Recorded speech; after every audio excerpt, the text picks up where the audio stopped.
Welcome to another exciting edition of It's Your Health. Today we're going to be talking just a little about coronavirus, but going to try to spend a lot of time talking about some other things that are important. We'll see you in just a brief commercial minute.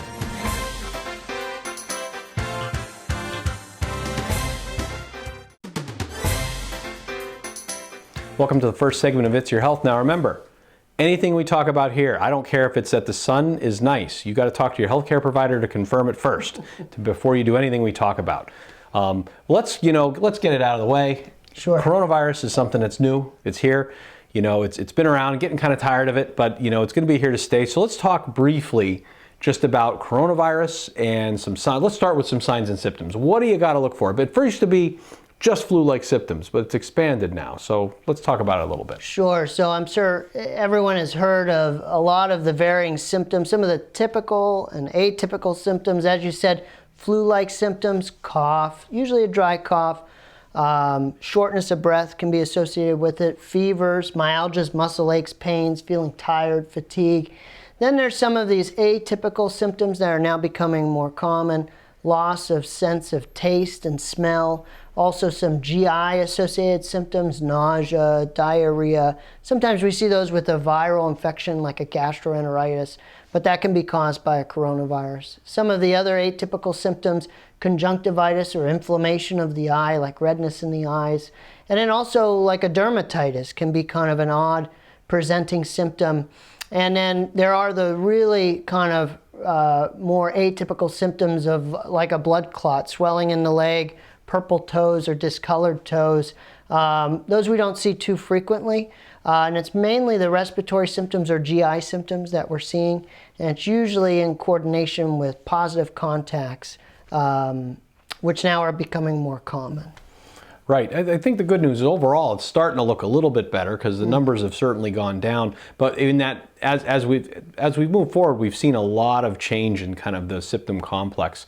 And it's a very confusing time because this is the time of year we see the spring kind of GI bugs. It looks very identical to coronavirus.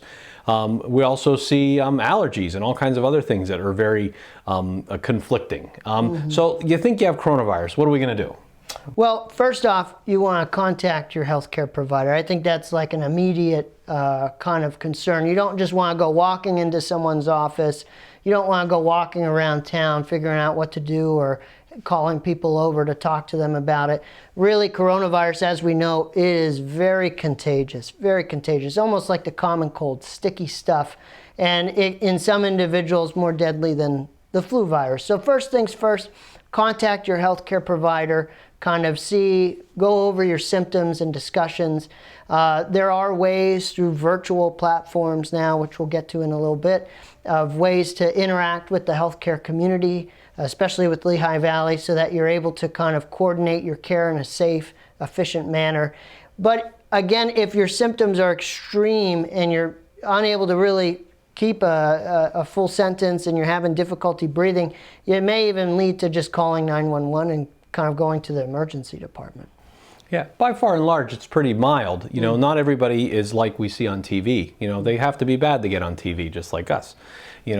But generally, it's well received. It's not a big deal. It's something that's a minor cough, cold, flu.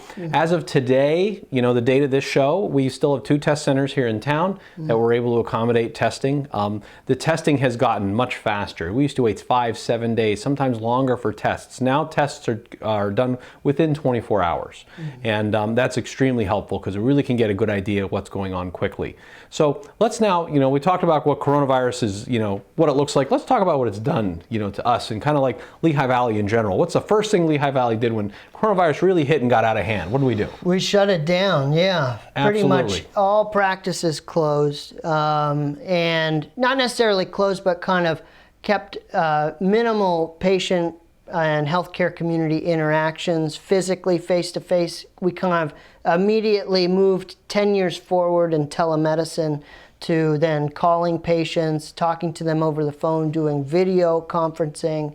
And for acute issues, as needed, if they were screened before they kind of came into the office, we were then kind of seeing the acute patients. And then slowly, we've been kind of bringing patients back in slowly to where we screen them, we check for coronavirus questions, and then certainly see if there's a need that do we need to have them in, and then see if there's an ability to do a video or phone. And then now, fast forward right to today, we're pretty much fully open. And I think it's pretty safe. I don't know what your experience has been. Well, we work in the same office, so it's pretty similar. That's something that's big change. You know, they've actually consolidated all of our offices into one main office over in just below Brook Hill on 93. We're in a different office now, so that's new. But what we've noticed is we've tried to stagger how patients come in. There's no such thing as walk-ins, which is something I was okay with in the past. We really don't allow that now because we need to know who's coming first. And number two, we don't use waiting rooms. You know, the waiting room is what you walk through to get to your room, you know. So we've eliminated this chance for people to interact in a waiting room, you know, and that was always an issue in the past during cold and flu season is, you know, how that one person's coughing out there making everybody else sick. Well, we just don't have that anymore. You come from your car, you get temperature screened, and you go right into your room, and you sit in there, wait for the nurse to come in and check you in, and then wait for us to come in, and you get discharged right out. So we're minimizing a lot of that interaction that really would get us in trouble if we were to kind of go back to the old model. And I think going forward, that's what we're going to be doing for a very long time. But going forward, you know, we still have the opportunity to do things through a virtual platform.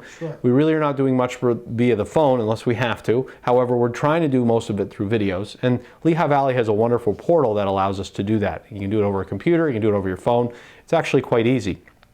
And again, it is safe to come to the office. You know, we want people to really be aware of that. Now, moving forward, how are we going to get past this? How are we going to get back to normal life? You know, what has to happen? What has to happen in the coronavirus world? Well, everyone's talking about vaccine or therapeutic. And so vaccines are kind of tricky business with coronaviruses. And so it's unclear where this vaccine will head. There's a lot of them being developed currently. So there's a lot of heads smarter than both of us put together working on this. And so it's a tricky task to take over because they haven't done too well with coronavirus vaccines. It's unsure if the vaccine will be kind of seasonal or if it's a one and done. And it's unclear whether or not if you've been infected in the past, if your immunity to that infection will sustain you for future mutations or strain changes, or if your immunity will kind of wane like we see for titers that we get for MMR or what have you. So hopefully there's a therapeutic that comes out similar to Tamiflu to where you get the symptoms, you're kind of mild, you can kind of decrease severity, maybe get a little bit of mortality benefit out of it to keep you out of the hospital and at home so that it's not as significant. You know, I always say follow the money. When you look at the big viruses we've had, we look at the first SARS virus, one of the reasons they tried to develop a vaccine and it didn't work is they ran out of money and the virus disappeared. And so then they actually, if you look at the research, they stopped funding that vaccine. So we didn't make it. Same thing with Ebola. You know, very short courses. We spend money when Ebola gets bad and then we stop when it gets not so bad. Very devastating virus, but we don't have a vaccine for it because we haven't spent the money. They're spending a ton of money on this, so they're going to figure it out. You know, that's really what it comes down to. That's the first segment of It's Your Health. It feels like the last because it's such a culmination, but that's the last you're going to hear about coronavirus from us today. Stay tuned while we get you on the other side of these commercials for the next segment of It's Your Health. Welcome back to the second segment of It's Your Health. You know what was weird about that last segment? We didn't do headlines. Wow, and just like the coronavirus just changing the world, it's changed our show. We didn't do headlines. We got to change that back. So let's get back to our headlines. Soft drink consumption is associated with mortality. Yeah, and this isn't too surprising. I think we've talked about the detriments of kind of sodas in general as well as diet sodas. So they looked at both sweetened and artificial sweetened sodas, and it actually kind of worsened mortality in some individuals. So this wasn't an uncommon thing that we found.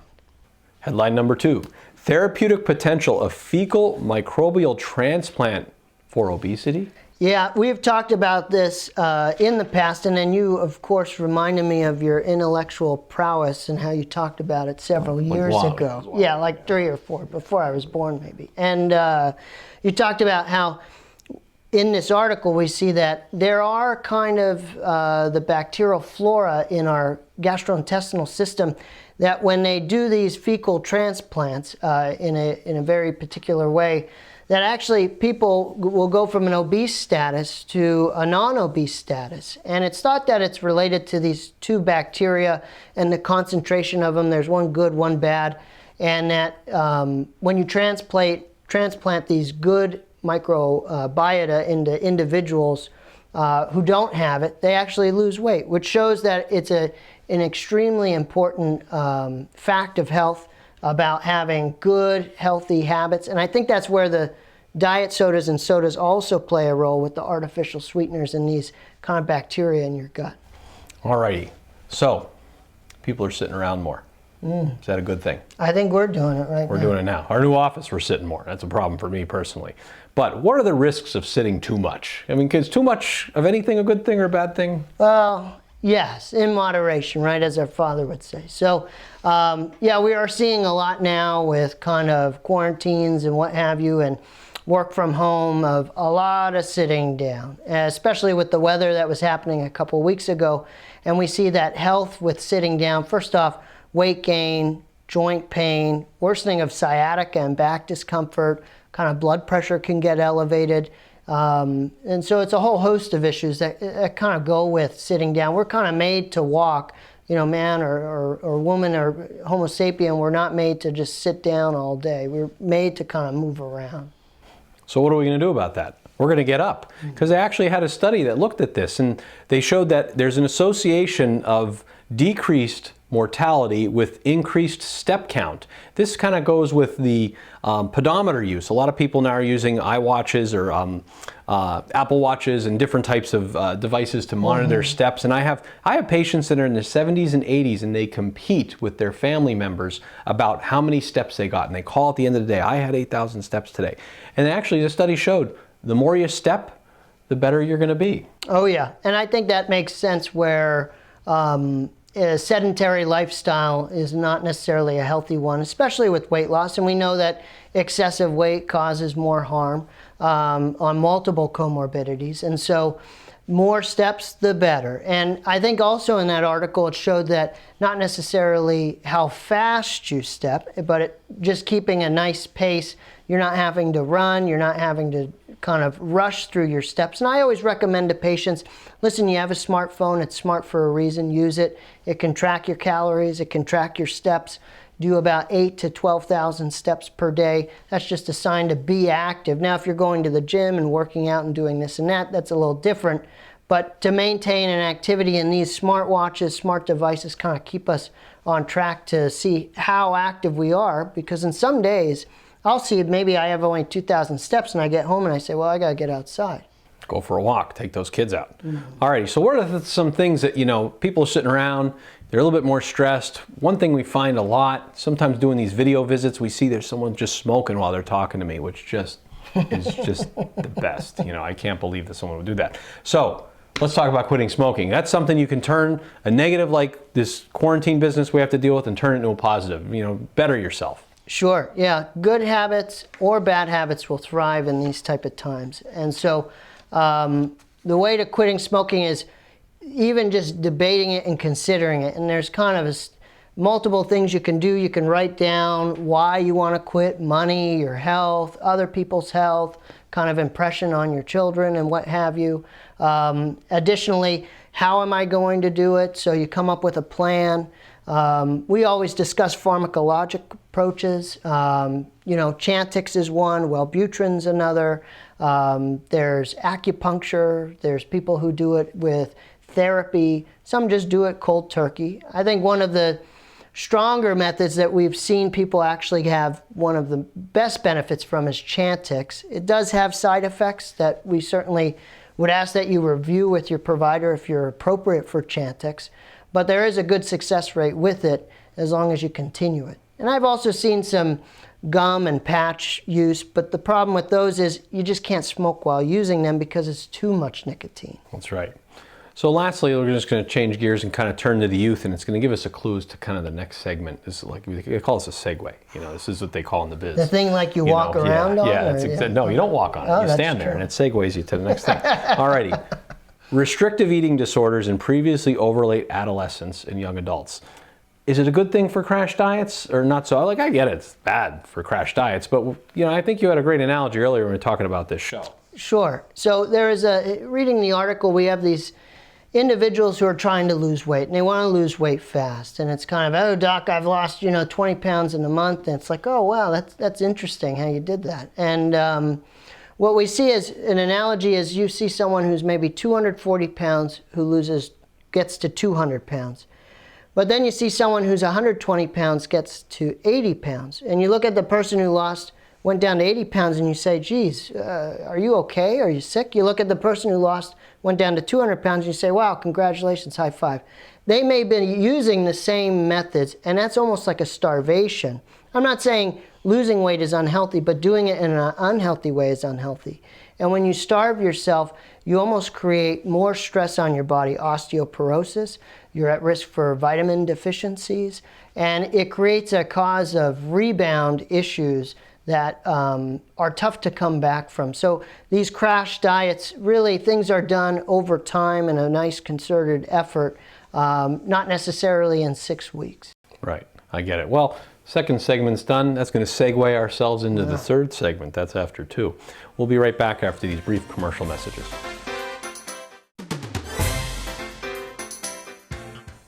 Welcome back to the third segment of It's Your Health. This is the fastest half hour in television. You know, they say it's 24 minutes, but it goes back faster than that. Feels like Alrighty. 23. It does. Speaking of that, let's talk about headlines. Helicopter harm. Recent studies have shown that does over-involve parents. I mean, it has to be good, right? We all do it, right? I like helicopters. Is that a good thing? Well, it's finding out that maybe being a helicopter parent or parachute parent may cause some issues with their children in terms of confidence. You know, we sometimes see our little ones who they're trying to ask an adult or ask a storekeeper, this, that, or something, and they get shy and they're quiet, and the parent just wants to step in and help them out. And that may kind of do more harm to where they're kind of anxious about interacting with kind of adults or with the world outside of their immediate family because of an adult, their parents stepping in and taking it over. So some quick tips for that is to allow your kid to kind of do it on their own to a certain degree. Now, you don't want your kids screaming and yelling in public and kind of acting like animals, like they can do, and they do, is to just allow them to take control a little bit. Also, failure to some degree, not helping them get 100% all the time, but if they fail in a test, fail in a sport, and it's not the end of the world, they don't have to be held back. That actually shows them that it's less anxious to kind of move forward with some of these things. Yeah, it's weird as it sounds, I'm a big fan of failure, and I think we as millennials, we underestimate the power of failure to be a motivating factor. Mm-hmm. And so I think it's good to fail every now and then. Alrighty, moving on. 40% of people with known severe allergies, like anaphylactic, I can't breathe type allergies, don't have an EpiPen. Yeah, this is amazing, and I know there was reports a couple of years ago about getting EpiPens and how expensive they were. Anaphylactic shock is a no joke. Peanut allergies, bee stings, venom stings, what have you. It doesn't matter what the allergy. If it's as extreme to have an anaphylactic shock, you must have an EpiPen, no doubt about that. So that's something you definitely want to talk to your healthcare provider and getting one, because this is a life-threatening condition. If you kind of get stung by a bee and you don't have a good reaction to it, I mean, you literally have 30 seconds to respond or something bad's going to happen. Yeah. The beauty of an EpiPen is it will save your life. Most of the time they're getting thrown away because they expire. But there will be that one time that you need it, it will save a life. There's very few opportunities to actually do that so quickly, because you'll stand by helplessly and watch someone die in front of you. Lastly, speaking of death, the married heart lives longer. Yes, so something I commonly joke around with our patients with, that when they come in with their wife, the husband comes in and he's kind of, the wife's chiming in and he says, well, you know, what are you doing here, this and that. And I try to remind them, and this kind of study confirms that married men live longer. And the reason for that is because their wives, spousal, significant other kind of helps them and nudges them to go to their health care appointments and take care of their health, which improves their overall mortality and outcome. I think it makes sense. That's why I got married. Not just the love. It's going to help me live longer. Sure. Alrighty. Let's change gears a little bit, talk about something that's increasing prevalence. When I started practicing, you almost never heard of this. It was something that when we did hear of it, we didn't really think about it, and that's called non-alcoholic steatohepatitis, or fatty liver. You hear that all the time. People say, oh, I have a fatty liver. Oh, I had an ultrasound because my liver function tests were up. It shows I have some fatty liver. We're seeing that more and more and more.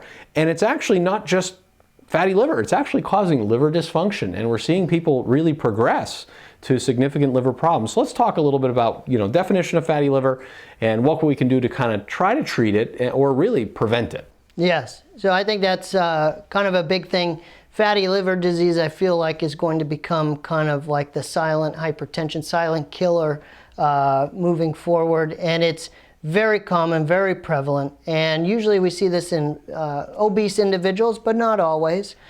Sometimes they have comorbidities with diabetes, high cholesterol, some metabolic disorders. And usually they're asymptomatic. They don't feel anything. Sometimes they can feel a little nausea, bloating that's just kind of persistent. They don't quite know why it's causing it. You kind of rule out gallbladder stuff. Sometimes you pick it up on there. You get some blood work and you see some enzyme elevation. You get an ultrasound and it shows an enlarged liver that kind of has fatty deposits in it. And the liver doesn't like to have a lot of fat in it. It's kind of pro-inflammatory. And so it can cause issues, and it can progress this chronic inflammation to scarring and to cirrhosis that looks pretty much similar to cirrhosis from hepatitis C, alcohol, what have you. And so we're starting to see more cases of cirrhosis really related to fatty liver disease. And as far as treatments, you alluded to it, weight loss, kind of lifestyle changes, getting diabetes under control, blood pressure under control, cholesterol under control. There are some medications that have been looked at, and I'm not sure that they're really effective in Endol, pentoxifylline, vitamin E, metformin, some other anti-inflammatories, some of the diabetic meds that we talk about, kind of the injectable Ozempics or Trulicities or Jardiance or what have you, or Invokana. But they really don't reverse it. And so I think kind of that weight loss is kind of the biggest thing you could do. I was just reading a study about that. We push weight loss. We've talked about that forever, and it's been beaten to death for 50 years. But they actually showed a recent study that showed that we're starting to do better. Still more than 50% of our young adults are not really having a very healtly diet at all. But the other 50 is starting to turn the corner, and so we're hoping to see that trend continue. Let's take a look at some pictures. Here's some guy has a little bald spot, and he asks, geez, I have this little spot on my head. The hair's just not growing, kind of like what I got going on here. And, what can you do? What do you think? Well, you do an examination, and you ask him a few more questions, and it turns out he says he's been wearing a mask, one of those big masks that goes over, has rubber on it, and it's been kind of rubbing that spot, and it turns out it's contact dermatitis. And what's kind of interesting about it, now that we said we weren't going to mention it, but coronavirus, you're wearing kind of all these masks and stuff, and some people are going to get irritation with some of the stuff, spraying Lysol or whatever, excessive cleaning stuff. You can get a contact dermatitis, and so it's important to be mindful of what you're putting on yourself, and as it can irritate the skin. Well, that about wraps it up. I hope this show is not irritating to your skin. It shouldn't. That was the third and final segment of It's Your Health. We had a lot of fun today. If you have any questions, feel free to give Samsung Productions a call or send them an email. The contact information will be down here below, like right in this area. And they can get you that information, and they can get it to us, and we can get it to you.